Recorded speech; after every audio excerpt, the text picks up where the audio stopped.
बिस्मिल्लाहिर्रहमानिर्रहीम। नाज़रीन, आज मैं आपको ब्रेन के बारे में इस वीडियो में लेक्चर दूंगा और मेरे सामने ब्रेन पड़ा। मैं आपको दिखा के तो इस पे आपको बताता हूँ। ये जो मैंने हाथ में पकड़ा हुआ है ये हमारे ब्रेन के अंदर जो खोपड़ी है, स्कल जिसे कहते हैं, ये वो है। आप इसे अंदर से देखें, आप तो इसे बाहर से देखें तो ये इंसानी खोपड़ी दिमाग के ऊपर जो होती है, बड़ी मज़बूत किस्म की ये हड्डी है। ये आप देख लें, इसमें ये जो है ये सूचर है इसके, ये बारीक बारीक। जब छोटा बच्चा होता है, न्यू बॉर्न बेबी, तो उस वक्त उसका जो सर उसकी माएँ गोल बनाती हैं ना, वो जो प्रेशर पड़ता है इसी ये जो एरिया है इसी के ऊपर पड़ के तो खोपड़ी जो है ये कोई नई शक्ल इख्तियार कर लेती है।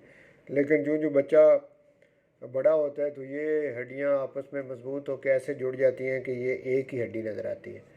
अब आप इसे अंदर से देखें, अंदर आपको ये सूचर आपको नज़र आ रहा है अंदर, इसी तरह से ये भी नज़र आ रहा है आपको, और ये भी आ रहा है बैक साइड पे। तो ये अल्लाह ताला ने बड़ी मजबूत किस्म की एक स्कल जिसे कहते हैं, स्कल बोन, ये बनाई है, और इसके अंदर एक बड़ा नरम नाजुक किस्म का हमारा ब्रेन होता है। तो मैं ब्रेन भी आपको दिखाता हूँ। हमारा जो ह्यूमन ब्रेन है यानी इंसानी दिमाग जो है, इसके दो हेमिस्फीयर होते हैं। हेमिस्फीयर मतलब कि आधा ब्रेन एक साइड का, ये जैसे मेरे हाथ में ये आधा है, हाफ है, हाफ ब्रेन है। तो इसी तरह का दूसरी साइड पे ये दूसरी साइड का भी मिला के, तो ये आपस में ये दोनों जब जुड़ते हैं तो ब्रेन बनता है। ये देखें, मैंने आपको ये इसको ये जोड़ के दिखाया आपको। अब ये पूरा ब्रेन आपके सामने है, आप इसे देखें। तो आधा जो हाफ है इसको हेमिस्फीयर कहते हैं। राइट साइड का जो होगा वो राइट हेमिस्फीयर, और जो लेफ़्ट साइड का होगा वो लेफ़्ट हेमिस्फीयर। राइट साइड का हेमिस्फीयर जो है वो आपकी बॉडी की जो लेफ़्ट साइड है उसको कंट्रोल करता है, और जो लेफ़्ट साइड का हेमिस्फीयर है वो आपकी बॉडी की राइट साइड को कंट्रोल करता है। तो आइए अब मैं इसके जो मेन हिस्से हैं वो आपको दिखाने की कोशिश करता हूँ, साथ में थोड़ा बहुत इनका फंक्शन भी आपको बताता हूँ। तो हमारा ब्रेन अंदर से आप देखें तो ये शेप आपके सामने इसके नज़र आ रही है।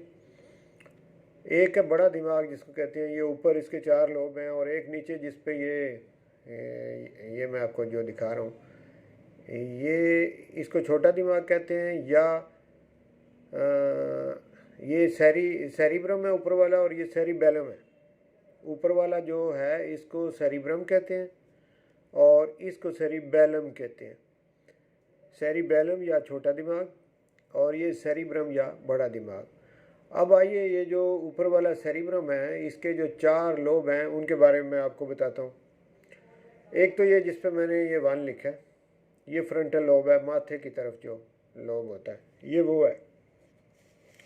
अब ये जो माथे की तरफ लोब जिसका नाम मैंने बताया फ्रंटल लोब, ये यहाँ तक इसका एरिया है। इसका काम क्या है? अटेंशन को कंट्रोल करता है, और इसके अलावा जजमेंट को कंट्रोल करता है। किसी भी किस्म की जो जजमेंट सब लोगों में डिफरेंट होती है ना, किसी की अच्छी जजमेंट होती है, किसी की इतनी अच्छी नहीं होती, कमज़ोर जजमेंट होती है। और इसी तरह से ये बिहेवियर को कंट्रोल करता है, और इसके अलावा ये मसल की जो मूवमेंट है उसको कंट्रोल करता है। तो ये 4 इस किस्म जो बड़े काम, एक का टेंशन, दूसरा जजमेंट, और बिहेवियर, और फिर इसी तरह से मस्कुलर मूवमेंट, ये 4 इसके मैंने रिपीट भी कर दिए जो बड़े काम हैं। ये इस एरिया के दिमाग के, जिसे कि फ्रंटल लोब कहते हैं, सेरिब्रम का हिस्सा है, इसको फ्रंटल लोब कहते हैं। इस पर मैंने ये एक लिखा हुआ, ये आपको नज़र आ रहा होगा। अब आते हैं दूसरा एरिया जो इसका है, प्राइटल लोब।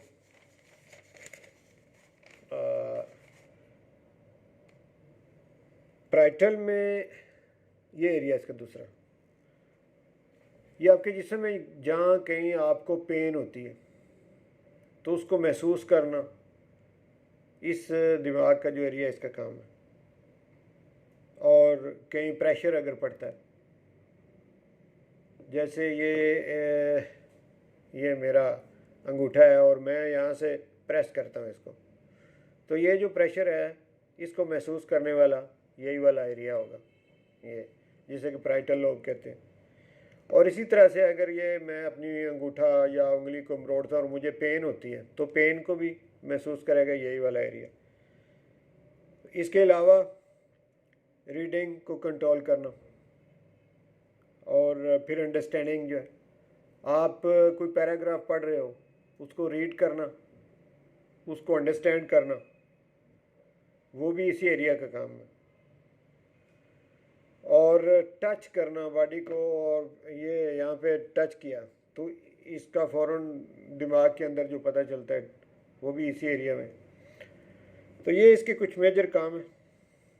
अब आते हैं इसका एक ये वाला एरिया टेम्पोरल लोब है, ये पैराइटल है दूसरा और ये टेम्पोरल लोब है। ये कानों के ऊपर जो एरिया होता है ना, ये वाला एरिया, इसको टेम्पोरल लोब कहते हैं। टेम्पोरल लोब दो बड़े काम करता है, विजुअल और ऑडिटरी जो है, इसकी मेमोरी जो है, यानी आपने जो चीज़ आंखों से देखी वो आपकी मेमोरी का हिस्सा बन गई। इसी तरह से जो चीज़ आपने सुनी और फिर वो आपकी मेमोरी का हिस्सा बन गई। तो ये दो बड़े काम है इस एरिया के। क्या आपने आंखों से देखी कोई चीज़ यानी विजुअल मेमोरी जो है वो, और दूसरी मेमोरी कौन सी, ऑडिटरी यानी कानों के ज़रिए से जो मेमोरी आपके पास स्टोर हुई वो इसी एरिया में। तो दो तरह की मेमोरी जो है, जैसे अगर आपने बच्चे को कहा जाओ बाज़ार से आप दूध ले आओ, साथ दही भी ले आना, फल भी ले आना और सब्ज़ी भी फ़लाँ सब्ज़ी भी ले आना, ये सारी चीज़ें बच्चा जो है वो कान से सुनता है, उसकी माँ उसको बता रही होती है और वो सुन के अपने जहन के अंदर अपनी मेमोरी का हिस्सा उसे बना लेता है और वो इसी एरिया में वो मेमोरी महफूज होती है, जिसे कि टेम्पोरल लोब कहते हैं। जब वो बाज़ार जाता है वो चीज़ें ख़रीद के वापस ले आता है, तो अगर उसका ये वाला एरिया जो है उसमें कोई फॉल्ट हो तो उस जो उसने सुना था वो उसकी मेमोरी का हिस्सा नहीं बना। इसी तरह उसी बच्चे को अगर कोई चीज़ दिखाई जाती है कि आपने इसी तरह की ये चीज़ जो है ना, ये फ़र्ज़ किया ये शीशे का गिलास है, आप बाज़ार जा रहे हो तो इस तरह के 6 गिलास ले आना, तो वो अब उसने आंखों से देखा वो गिलास वो साथ लेके नहीं गया, लेकिन उसी तरह के जब वो दुकान में जाएगा तो सेम उसी तरह के जो गिलास हैं उन पे हाथ रखेगा और दुकानदार को कहेगा कि ये गिलास मुझे दे दो। वो उसकी विजुअल मेमोरी थी और इसी तरह जो कानों से सुना वो ऑडिटरी मेमोरी थी। ये दोनों मेमोरी टेम्पोरल लोब के अंदर उसने महफूज कर ली और फिर उससे उसने काम लिया। तो ये इसका काम है इस एरिया का। अब इसके बाद आते हैं जो आपका ऑक्सीपिटल लोब है, ये यहाँ से यहाँ तक, ये बैक साइड का ये चौथा लोब जो है इसे ऑक्सीपिटल लोब कहते हैं। इस लोब का क्या काम है, 3 बड़े काम इसके हैं। ये कलर को रिकग्नाइज करता है, जितने भी कलर हैं, ब्लू कलर है, रेड कलर है, येलो कलर है, ग्रीन कलर है, पिंक कलर है, जितने भी कलर हैं उनको रिकग्नाइज ये करता है, उनकी पहचान करता है, ये वाला एरिया। और इसके अलावा जो लफ्ज़ों की पहचान है, जैसे बच्चे को आप ABC सिखाते हैं या अलफ़बेट सिखाते हैं, उन लफ्ज़ों की वो पहचान करता है, तो उसकी पहचान भी इसी एरिया में, लफ्ज़ों की पहचान होगी, कलर्स की पहचान होगी। तो ये 2 बड़े काम, और फिर इसके अलावा जो मूवमेंट है उसको भी कंट्रोल करता है। तो ये 3 बड़े काम जो हैं इस एरिया के हैं। अब आते हैं ये जो जिसको मैंने छोटा दिमाग का ये वाला सेरिबेलम, सेरिबेलम का क्या काम है। तो सेरिबेलम जो है इसका काम सबसे बड़ा बैलेंस है। सेरिबेलम से आप बैलेंस याद रख लें, बैलेंस को कंट्रोल करता है, बॉडी का जो बैलेंस है। मिसाल के तौर पे अगर एक बंदा वो पहाड़ों के ऊपर चढ़ रहा है, ऊंचे पहाड़ है, तो उसका बैलेंस जो है उसको कंट्रोल उसका सेरिबेलम कर रहा है। इसी तरह से ये सर्कस के अंदर ये साइकिल एक पहिए वाली जो बच्चे या बच्चियाँ चलाते हैं, तो वो जो बैलेंस है उसको सेरिबैलम कंट्रोल कर रहा है। जब आप दौड़ते हो तो आपके बैलेंस को सेरिबैलम कंट्रोल कर रहा है। तो जब आप चल रहे होते हो तो चलते वक्त भी आपकी जो मूवमेंट है उसका जो बैलेंस है उसको सेरिबैलम कंट्रोल कर रहा है। बैलेंस सही ना हो तो बंदा इधर उधर गिरता है। जब किसी बंदे ने कोई नशा किया होता है तो उसका बैलेंस ख़राब हो जाता है। फ़र्ज़ किया एक बंदे ने शराब पी हुई है और वो गिर रहा है नशे में, इसका मतलब है कि उसका जो ये वाला एरिया है इसमें अब कोई ख़राबी बन गई है जिसकी वजह से बैलेंस उसका कंट्रोल में नहीं है। तो इस एरिया का काम सबसे बड़ा क्या है? बैलेंस को कंट्रोल करना। अब नाज़रीन, इन यानी 4 जो मैंने ऊपर सेरिब्रम के जो लोब बताए और इनका फंक्शन बताया, इनकी आपको समझ आ गई होगी। और इसी तरह से ये जो सेरिबैलम है इसके बारे में भी आपको समझ आ गई होगी। और अब देखते हैं कि अगर अंदरूनी हिस्सा देखा जाए ब्रेन का, वो कैसा होगा। ये आपके सामने ब्रेन का अंदरूनी हिस्सा, ये तो सेरिबैलम है, वही छोटा दिमाग जो अभी मैंने आपको दूसरी तरफ से दिखाया। और ये वाला एरिया सारा जो है ये सेरिब्रम है। लेकिन ये चीज़ आपने उधर नहीं देखी, इसको कहते हैं कार्पस कैलोसम। कार्पस कैलोसम, इस एरिया का नाम है कार्पस कैलोसम। इसका काम क्या है? ये जो दोनों हेमिस्फीयर है इनको आपस में जोड़ता है। अब दूसरा ये मेरे हाथ में ये है, इसमें ये कार्पस कैलोसम है। तो जब ये दोनों जुड़ेंगे तो ये वाला कार्पस कैलोसम का ये हिस्सा और ये हिस्सा आपस में जुड़ जाएंगे और दोनों ये ब्रेन आपस में जुड़ जाएंगे इस तरह से। तो इनको जोड़ने वाली जो चीज़ है दोनों हेमिस्फीयर को, उसको क्या कहते हैं? Corpus callosum. आपको कार्पस कैलोसम की समझ आ गई। इसके बाद आगे चलते हैं, मैं कुछ और इससे आपको दिखाता हूँ। ये सेंटर में बिल्कुल ये वाला हिस्सा जिस पे मैंने उंगली रखी, ये वाला हिस्सा, इसको थैलेमस कहते हैं। ब्रेन का ये थैलेमस है और इसके नीचे एक होता है हाइपोथैलेमस। थैलेमस और हाइपोथैलेमस, ये दो ब्रेन के हिस्से हो गए। और इसके बाद आप गौर करें तो ये जो दायरे के अंदर मैंने इसके आसपास ये एक दायरा लगाया, इस पे उंगली भी मैं रखता हूँ, ये पिट्यूटरी ग्लैंड है। और या मैं ऐसे करता हूँ कि आपको साथ साथ इसके फंक्शन थोड़ा थोड़ा बताता जाता हूँ, फिर आगे चलते हैं। इसके बारे में मैंने बता दिया कि ये दोनों हेमिस्फीयर को आपस में जोड़ता है। अब थैलेमस और हाइपोथैलेमस क्या है, इसके बारे में बताऊँ। थैलेमस का काम है कि जो भी आपके पैगामात दिमाग के अंदर जाते हैं थ्रू सेंसरी नर्व, वो सबसे पहले इसी एरिया में जाते हैं। जैसे आप यूँ कह लें कि किसी बड़े अफसर के दफ्तर में एक जो हेड क्लर्क बैठा होता है, उसके पास पहले लोग जाते हैं, एप्लीकेशन देनी है, कुछ भी करना है तो पहले हेड क्लर्क के पास जाएंगे और उसके बाद जो मेन अफसर है उसकी तरफ आपकी एप्लीकेशन जो है उसको मूव किया जाएगा। तो सबसे पहले जितने भी जिस्म के अंदर इंफॉर्मेशन आती है वो इस एरिया जिसको थैलेमस कहते हैं इसमें आती है। और थैलेमस फिर आगे इसको भेजता है सेंसरी जो एरिया है इसमें सेरिब्रम में है वो, ये मैं इस तरफ से आपको दिखाता हूँ। सेंसरी एरिया ये वाला एरिया है, तो ये सेरिब्रम के अंदर होता है, इसमें वो भेजा जाता है। इसी तरह से एक मोटर एरिया है इसके साथ ही, सेंसरी और मोटर एरिया। सेंसरी ये साथ वाला मोटर है। अच्छा, सेंसरी एरिया में जब कोई चीज़ आ जाती है थैलेमस के बाद आती है, पहले थैलेमस में आई फिर सेंसरी एरिया में आ गई, प्रोसेसिंग हुई और फिर उसको मोटर एरिया में भेजा जाता है और फिर मोटर एरिया जो है वो अमल दरामद करवाता है आर्गन से, बॉडी के आर्गन से। अगर आपने आंख बंद करनी है, आंख खोलनी है, आपने कदम उठाना है, आगे बढ़ाना है, पीछे करना है, कुछ भी करना है, कलम उठानी है, लिखना है, जो भी आपकी बॉडी के जो आर्गन है वो हरकत करेंगे तो उनको कंट्रोल किया जा रहा होगा ब्रेन से, और वो कंट्रोल जो है वो थ्रू मोटर नर्व होगा। मोटर एरिया कंट्रोल करेगा और मोटर नर्व के ज़रिए से वो कंट्रोल किए जा रहे होंगे। अब थैलमस के नीचे एक छोटा सा ये वाला हिस्सा है जिस पे मैंने उंगली रखी है, ये वाला एरिया, ये बड़ा ही इम्पॉर्टेंट एरिया है, इसको आप समझने की कोशिश करें। ये एमेगडाला कहलाता है।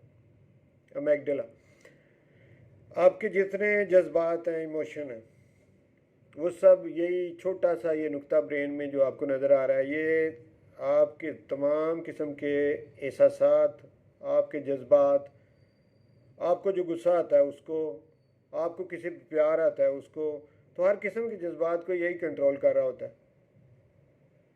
बाद दफ़ा बंदा आउट ऑफ कंट्रोल हो जाता है ना जज्बात में, तो यूँ समझ लें कि यही एरिया जो है इसी की गिरफ्त कमज़ोर हो गई है, तो तब ऐसे हुआ है। तो ये बड़ा एक अहम हिस्सा है जिसे एमेगडाला कहते हैं। ये आपके इमोशन, आपके जज्बात को कंट्रोल करता है, ये इसकी ज़िम्मेदारी होती है। इसके बाद आगे ये वाला एरिया जिस पे मैंने उंगली रखी है, इसको पोन्स कहते हैं। क्या नाम है इसका? पोन्स। और ये आपकी स्लीप को कंट्रोल करता है, नींद को। यानी अगर आपको किसी रात को नींद नहीं आ रही तो यूँ समझें कि यही वाला एरिया जो है इसी में कोई फॉल्ट है, तब नींद नहीं आ रही। और जब सुकून की नींद आई तो तब यही एरिया जो है इसी ने सुकून की नींद आपको दी, जिसे पोन्स कहते हैं। और पोन्स के बाद ये मेडुला है। मेडुला आपके जो लंग्स हैं और आपका जो हार्ट है, इन दोनों की हरकत को कंट्रोल करता है। यानी हार्ट बीट को और लंग्स के ज़रिए से आप सांस लेते हो उसको। तो ये बड़ा अहम हिस्सा है कि ये दो मेजर एरिया जो है उनको कंट्रोल कर रहा होता है। लंग्स की जो हरकत हैं उनको, सांस लेना, हवा को अंदर खींचना, बाहर निकालना, ये सारा इसी एरिया के ज़रिए से कंट्रोल हो रहा होता है। और इसी तरह से हार्ट बीट जो है वो भी इसी एरिया से कंट्रोल हो रही होती है, जिसे कि मेडुला कहते हैं। तो नाज़रीन, ये जो इसके अहम अहम हिस्से थे वो सारे मैंने आपको समझाने की कोशिश की, शार्ट बताए हैं।